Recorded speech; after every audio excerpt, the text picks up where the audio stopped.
It is lights out and away we go. Hello, racers. Welcome to episode 29 of the Hard or Soft F1 podcast. I'm your host, Adrian Huff, and I'm joined by my co-host, RJ McCullough. What's up, RJ? Hey, man. Yes, 29. We messed up the title last week. But yes, 29. I did. I messed up the title last week. I wrote it wrong in the sheet. You said it wrong. It's okay. We both take equal blame. Yeah, speaking of technical difficulties, you're having your own little technical difficulties this week as you are using your phone. So I'll be extra producer this week, going off the topics. But right off the bat, another Red Bull chug because Max just refuses to not win. Yeah. And the safety car was no help. But all right, I'll try and get this out of the way. Said it last week. Max is doing damage to your heart from the amount of Red Bulls you're having to chug. But oh my God, yes, Max is completely unstoppable. He has done a lot of damage to you. I was contemplating when you asked which Red Bull, if I had a preference for which Red Bull you did. I was like, should I just make him like do something in the game? Because he's won so many times. He's done so many Red Bulls. I feel terrible. I'll keep going at this point. Maybe I should try the sugar-free one. That would have been a good idea. I used to like those. I used to drink those all the time. Yeah, I should have thought about that about 20 minutes ago. But that's okay. It wasn't too bad. Yeah, I don't know if you saw this, since you didn't have a computer, I don't know if you saw this quote from Fernando Alonso that came in. It's a little bit spicy. So I'm just going to read it here because I don't want to get it wrong. Former F1 driver and Sky Sports co-commentator Martin Brundle has admonished Fernando Alonso for his upcoming move to Aston Martin, stating that at this point in his career, he had hoped to see Alonso chasing wins over money. When asked for comment, Alonso replied with an out-of-character barb towards Brundle, saying, "I think Brundle is just upset because Aston Martin is what we call him in the paddock." You got it? Yeah. Aston Martin? All right. Yeah. It took me a second. I was like, what the hell? There's your Alonso quote out of nowhere. I don't know how he came up with that one. So what the fuck? Whew. Took me a second. How dare he call out Martin like that? I did see that this is or I guess, have you ever seen that I think we talked about it, that clip with Brundle and Christian Horner when they're just like zinging each other back and forth? It's so good. Yeah. I love that. But speaking of Fernando quotes, I saw a really interesting comment. Somebody said that Lewis definitely proved him wrong about not knowing how to drive unless he was in the front because he put in a great result this week, starting from 19th. It's crazy. Yeah, there was like, again, everyone on the grid had penalties, but Lewis was basically at the back 19th. So yeah, it was tough start, and like he really didn't get a good start by any means. Like he started slow and then picked it up throughout the race. So yeah, it was nice finish. Excuse me. First, we got to mention Nyck De Vries. So Alex Albon last minute had to pull out because of I'm gonna read it here because it actually sounds pretty serious. So today Albon was Alex Albon was admitted to hospital on September 10th to undergo surgery for appendicitis, but suffered from some unexpected complications. So he had unexpected post-operative anesthetic complications, which led to respiratory failure. He was re-intubated and transferred to intensive care where he remained overnight. Thankfully, he made excellent progress and has been released from intensive care, but that's pretty crazy. And anything with, what is it called? The anesthetic complications, like. Yeah, anesthesia is scary as fuck. It's always scared the shit out of me because literally if they give you the wrong dose, you can just die. I did read about the complications. That's terrifying. Somebody said that I read a comment of somebody that their friend pretty much went through the exact same thing, and they said that it took them, like they were able to make a full recovery, but that it took them a long time. So it's looking like maybe Nick will get another driving opportunity in Singapore unless Albon just puts in like an extremely speedy recovery, which hopefully he does, but it is possible we'll see Nick back in the car in 2 weeks. Yeah, I guess that we finally have a week off, but I mean, De Vries, I don't know how serious of a name he was in the in the conversation for a car, like for a drive next year, but that had to have put him in the conversation now. I mean, he qualified. Oh yeah. He made it into Q2, which Latifi has only done like once this year, I think.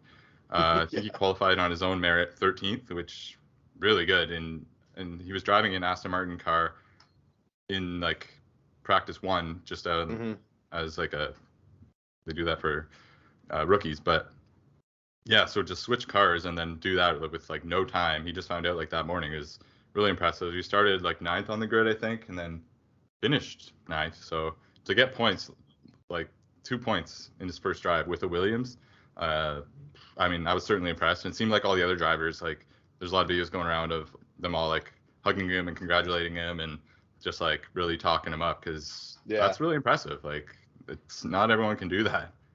No, for sure. It's ridiculous. And the clip of him, I'm not sure if you saw it, where he literally couldn't get out of the car after the race. His arms were so like cooked. It was just like but a shit ton of people ran up to help him, which was cool to see. But yeah, he did a great job. Nicholas Latifi should be fucking embarrassed. He should be ashamed of himself. Like this dude it's his first time driving in a Formula One race, and he does infinitely better than he ever has.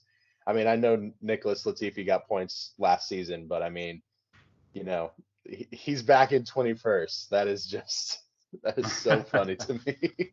Oh man, it's insane. Like he's got to lose that spot next year. Like I don't care how much money he's paying. Like the Latifi is not enough. It's crazy. So 9th, but anyways, we gotta talk about, because the race finished under a safety car. We'll get into like more of the details, but we gotta discuss the safety car thing because it's the first, I guess, real situation they've had for the FIA since they made all these changes after Abu Dhabi last year to put in a different change. So I guess they kind of did go by the book, but what didn't make anyone happy either, me included. Like it was setting up, looked like it was gonna be actually a really exciting finish, and then it just didn't happen because like it was Ricardo's car just stopped in the straight, and then with like 5 laps left, and then when there was like 3 laps left, they're like, oh well, they're not gonna be able to get a crane out there for a while, so basically the race is done, just like finish another safety car. So what do you think is the right way to do it? Because Abu Dhabi wasn't the right way to do it, but this doesn't seem like the right way to do it either. Right. In the moment, I was super pissed off, and they, to their credit, they did follow the book. But I mean, this is definitely not the same situation as Abu Dhabi, but I don't know. I mean, did that deprive us of, having like a proper race finish? Yeah, probably. I think if they would have red flagged it and done a race restart, that would have been exciting. That would have been like a show. Would have given Charles like a chance, because he had no shot if it wasn't going to restart, or if the safety car hadn't come in. But it was never going to happen unless they had done it immediately, and they didn't do that, because even on the final lap and Charles was like, let's go, it's like, yeah, but there's still all the unlapped cars have to unlap themselves, or the lap cars have to unlap themselves. It's like it would have taken way too many laps with the safety car. So it's a huge bummer. I do think it's unfortunate I'm on my phone and I don't have like proper notes in front of me, but I can briefly bring it up. The F3 ending may have, I don't know if it would have had a big influence, but it might have, because I do not have the names of the drivers, because the new F3 champion was decided with this race, and he just got signed with the Aston Martin's like new driver program. Actually, he's their first driver that they signed, which is interesting. But there was some sort of collision with the guy that won the title is Victor Martins for F3, but for F3 he won the title, but he wasn't really necessarily involved in the incident, but he won the title. But I think Dragovic, the F2 champion, he just signed as reserve driver for Aston Martin or something. But anyways, why don't you explain what happened in the F3 thing, because it was kind of a shit show. Yeah, I apologize because I don't have the notes in front of me, but Arthur Leclerc, Charles Leclerc's younger brother, was involved in a collision, and they red flagged the session. And long story short, there was like so many penalties going on that with multiple laps still left to go, they just decided to not finish the race, and they just left it that how the standings were when it was red flagged is how the race will finish, and that decided the championship. So obviously people were very, very pissed off. So did that have some sort of influence? It might have, but I just think it's fucking wild that two of our race finales were ruined at Monza by the FIA. So, you know, if it was for them, if the second one was because they followed the rules, so be it. But I just think it's really funny. Monza has just been a complete shit show this weekend because I'm not sure if you read anything about this, but the actual like infrastructure there is a complete nightmare. Like people were posting like these lines where you just couldn't see the end of them, and it's like this is for me to get a bottle of water. Like I missed the entire like FP1 so I could go to the bathroom. It's like fucking crazy. It just sounds like a complete nightmare. And this is the longest running F1 track, so it's like unacceptable. Yeah, that's what it is. It's not like they haven't had races there or they haven't been there in a while. Like not only do they have an F1 race there every year, they have like pretty much every version of motorsport does something there. Like so, it's everyone knows it pretty much any variety of motorsports. So yeah, it's interesting that they wouldn't have a better setup, and maybe they just oversold the tickets. But I don't know, kind of strange. I guess maybe at the start of the year when Ferrari was doing good, everyone wanted to get their tickets for Monza, thinking it would be Ferrari's year. But still, never good to see that. Yeah, I'm just looking at the F3 standings. The guy won, Victor Martins. He won by 5 points. So like, I think he ended up with like 5th or something in the final race because that's based on the penalties. But yeah, who knows what it could have happened. But that was interesting. It's interesting watching the F3. I've watched a few of them, and there's a lot more incidents, you could say. Like this one, it was going down the straight near the first turn, and Leclerc just kind of hit into the other guy, and then they all hit each other, and it wasn't good. But I think it was like lap 18 of 22, so it must have been the sprint race. But very very weird way to end the championship title, like just ending the race. But in terms of going back to the F1 race, like I don't know that there's like a perfect way to do it. I think like if you just stop it and restart it, that's kind of unfair to the guy that's leading. But at least if you let them both change tires, then it's something. Like they would, like I said, they would have to do a red flag right away and then give them three laps to duke it out, or like extend the race a few laps. But then that's getting into kind of iffy territory, because then who decides how many laps it is, and then there's always the time limit, and I don't know that there's a perfect necessarily answer to it, but it's just not.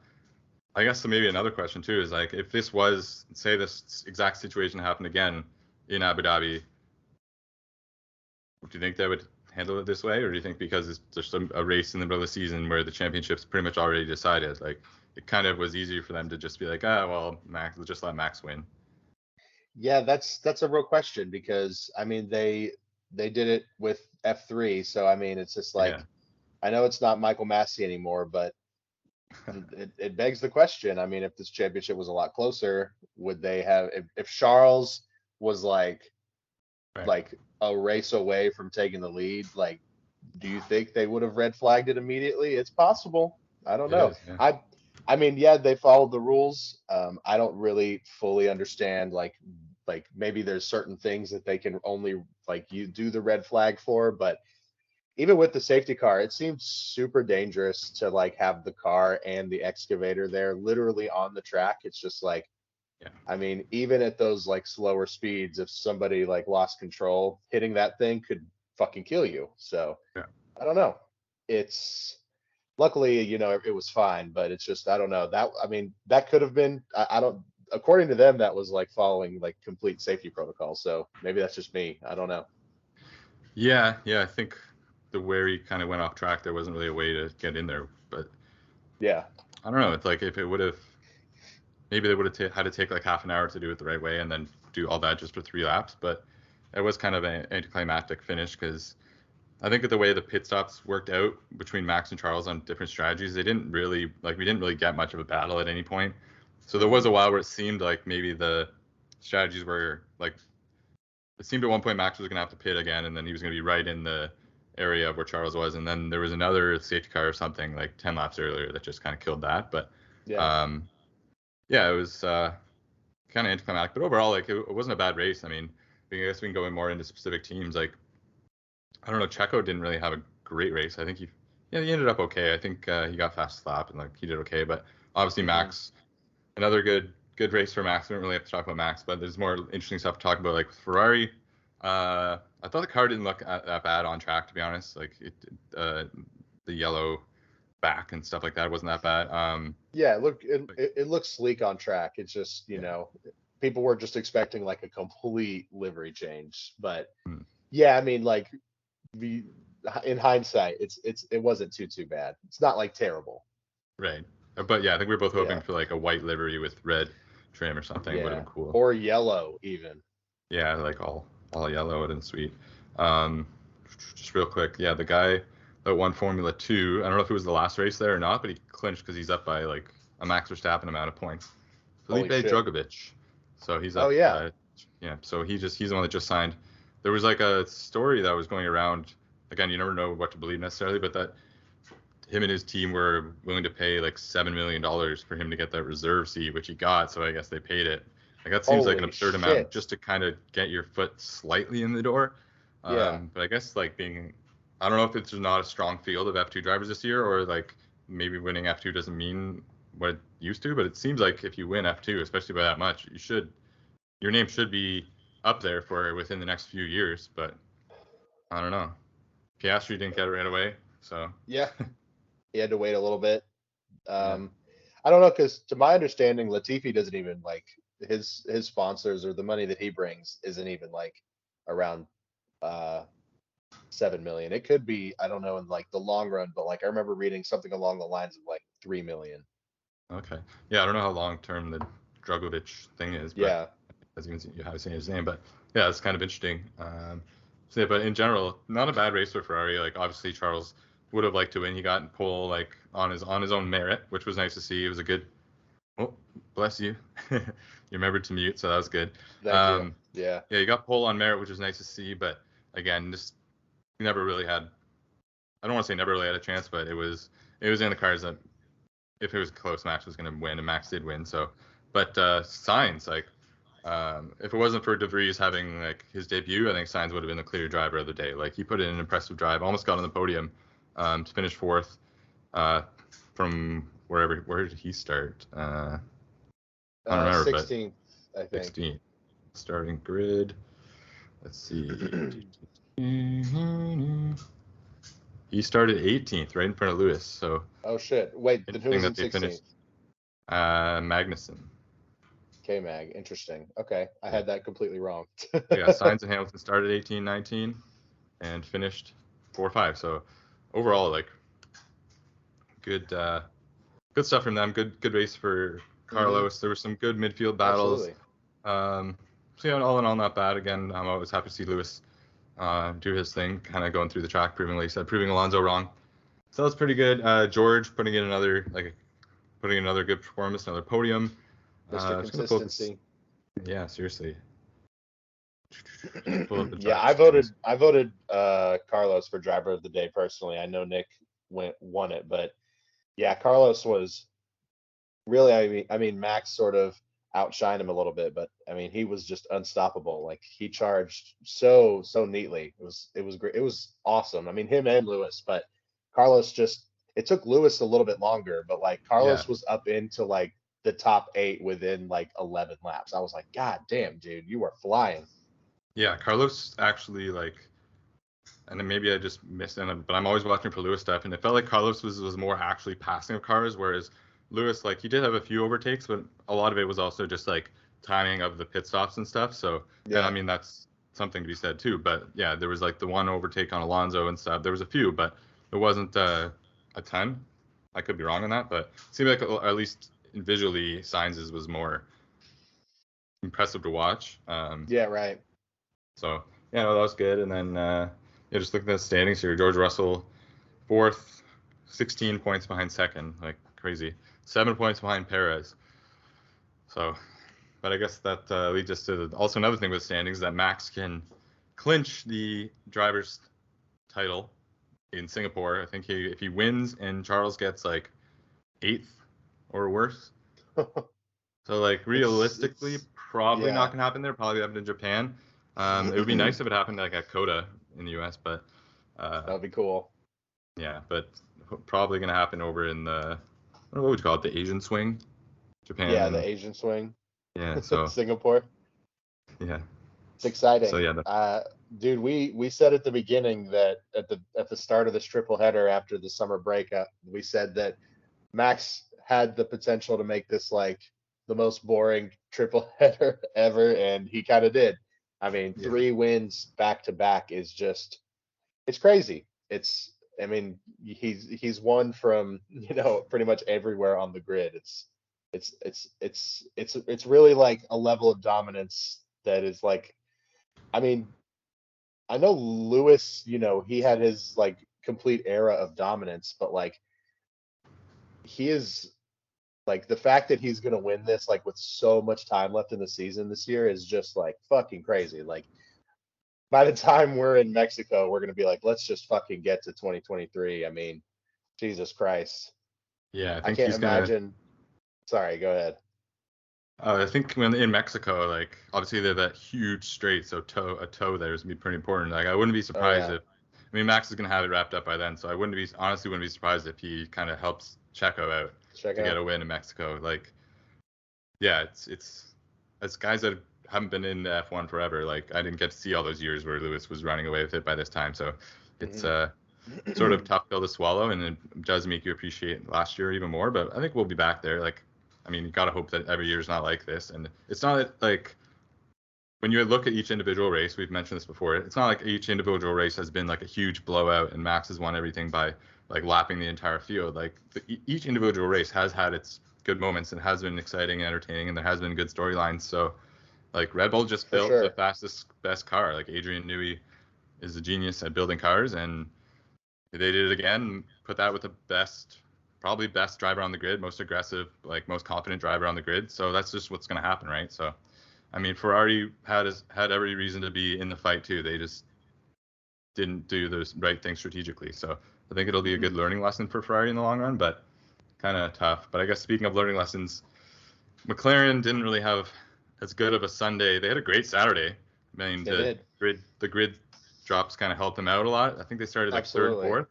But Lando had an awful start, and Danny, and he kind of pulled it back a bit. I think he finished 7th. Danny actually was having a good race, like arguably his best race of the year, and then his car was the one that caused all the issues at the end, I believe. So yeah, it definitely was. So that was tough to see. His engine just quit on him. Wasn't his fault, right? No, they put him on the hards earlier, so he was already losing positions. I was just like, so disappointing. Just looking at last year, I wanted a good result for him so bad. I love Daniel, and I do feel like he was driving like pretty well, like for his sake. There was that quote from Gasly. I don't know if he was just talking him up because he wants him to get a drive next year, but Gasly, something, I'm just gonna paraphrase, but it's something along the lines of like he was stuck behind Daniel for tons and tons of laps, and he said like he was trying everything, but Daniel drove like perfect, didn't make a single mistake. So he said he's gonna have nightmares about trying to pass Daniel tonight because just he tried everything and Daniel drove perfectly and didn't make one mistake. So again, I don't know if that's just trying to like hype him up to get a drive next year, but I think the people in the know, like people that know the technical stuff, could see through that if it's not true. So I don't know if it would actually do him any favor. So I'll take him at face value. That's good for Daniel. I don't know. Any other thoughts from the race? I guess I can go through the points. You brought up Pierre. I'm just thinking, who the fuck is going to get this other Alpine seat? Because it may not be Pierre at this point. I know it's going like up and down all around.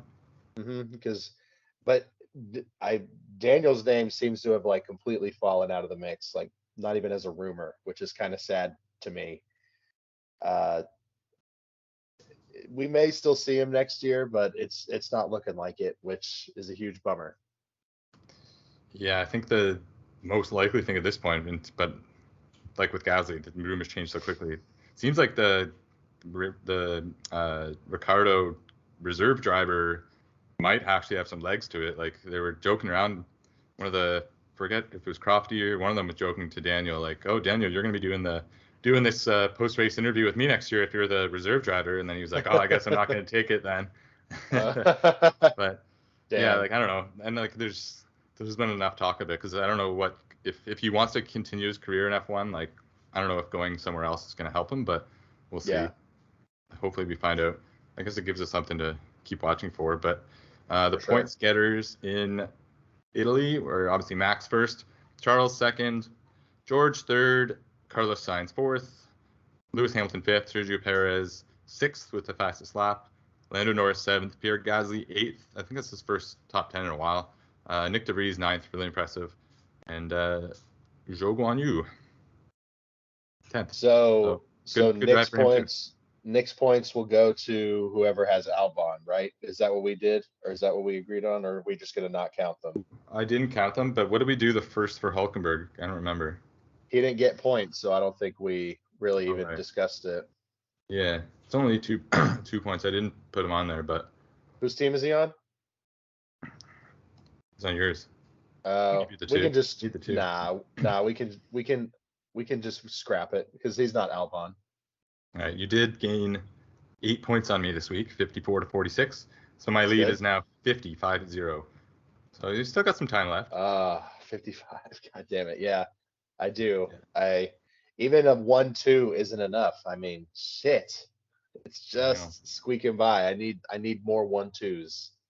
We had this was probably our best week in terms of the top 9. Like everyone except for De Vries was in our top 8-9 picks. So there was no one way down the list that got it. Was Verstappen, Leclerc, Gasly, Norris for you, and then I guess Zhou Guanyu got 1 point for you. But aside from that, and then my top 4 got points as well. So it was a good week for our teams. And then we got a week off, so we don't have to. I'm actually curious to see now. I know we'll talk about it more next week, but we have Singapore next week.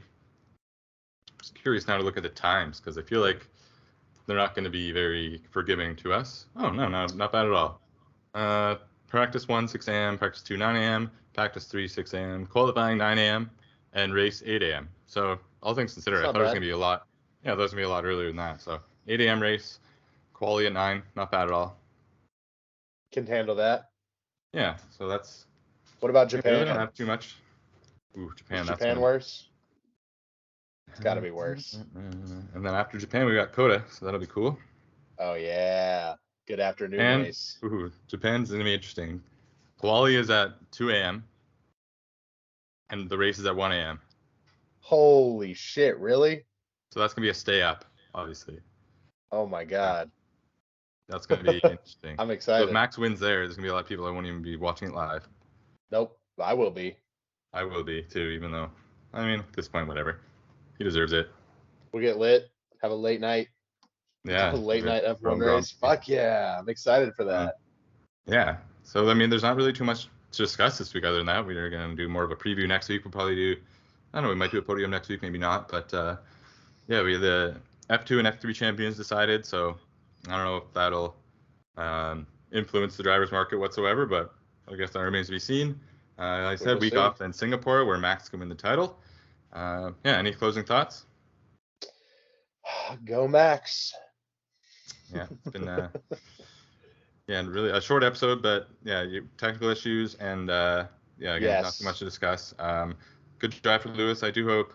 I mean, based on what people have said and the way this tracks are set up, it looks like Singapore is Lewis's probably best realistic chance to win coming down the stretch here. So hopefully they have a Mercedes as a good week off and they get the car good setup and good setup going for next week. So yeah, that's all. Thanks again, obviously, everyone for watching or listening or whoever you consume the podcast. You can also find us on YouTube, Spotify, Apple, whatever, at Harder Soft F1 Podcast, Twitter, Instagram, TikTok at Harder Soft F1. Yeah, thanks again for everyone for watching or listening. That's right.